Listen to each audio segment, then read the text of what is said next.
নমস্কার। তো এখন বাজে বিকেল 4টে আর আমি এই যে ঘুম থেকে উঠে আর এই জামা কাপড়গুলো শুকিয়ে গেছে তো ওইগুলোই তুলে নিয়ে এসেছি। আর আমার ছেলে এই যে জেগে রয়েছে, ঘুমাচ্ছে না, ও খেলা করছে, ওর সাথে গল্প করছে, জামা কাপড়গুলো গুছিয়ে নিচ্ছি। তো গোছানো হয়ে গিয়েছে।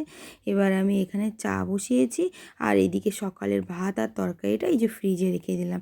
তো এই যে রেখে দেওয়ার পরে চাটাও খাওয়া হয়ে গেছে। আর এই যে শিবাঙ্গী আর শিবাঙ্গীর ভাই এসে খেলা করছে আর ওইদিকে আমার ছেলেটাও জেগে রয়েছে।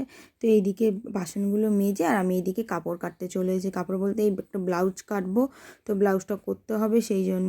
তো এই যে তাড়াতাড়ি করে ব্লাউজটা অর্ধেক কেটেছি। আমার ছেলে ঘুম দিয়ে উঠে গেছে, তো ওকে শুইয়ে দিয়ে এলাম। এই যে ব্রেক ওকে নিয়ে এখন ঘুরছি, ওইভাবে ঘুরলে ও চুপ থাকছে না। ও এখন যাবে হচ্ছে করিডোরে, ওর ঘরে ঘুরে মন ভরছে না। আমি যেহেতু ঘরে নিয়ে ঘুরছি তাই ক্যাঁই ক্যাঁই করে কাঁদছে।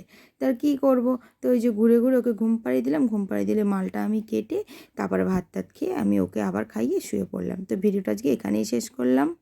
ভিডিওটা কেমন লাগলো জানাতে ভুলবেন না। ভালো লাগলে লাইক, কমেন্ট, শেয়ার করে আমাদের দুজনের পাশে থাকবেন। অসংখ্য ধন্যবাদ সম্পূর্ণ ভিডিওটি দেখার জন্য।